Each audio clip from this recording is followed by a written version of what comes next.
சின்னம்மாவுக்கு ஆதரவு கொடுக்க வேண்டுமா? அவங்க எல்லாம் நிறைய பேர் இருக்காங்க. குறிப்பா ஆர்கே சுரேஷ் அவர் கண்டிப்பா ஆதரவு கொடுக்கலாம்.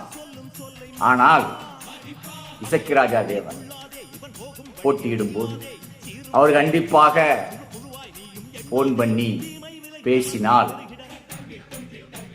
ஆர்கே சுரேஷ் அவர்கள் பிரச்சாரத்துக்கு கண்டிப்பாக வருவார்.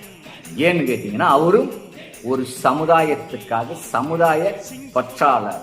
அரசியலெல்லாம் தாண்டி அவர் ஒரு இடத்துல பிஜேபியில் இருந்துட்டு இருந்தாரு, இப்போ அதுல அதே மாதிரி அவருக்கு பாமக வன்னியர் சமுதாயத்தில் அவருக்கு கொஞ்சம் மதிப்பும் மரியாதையும் உள்ளது.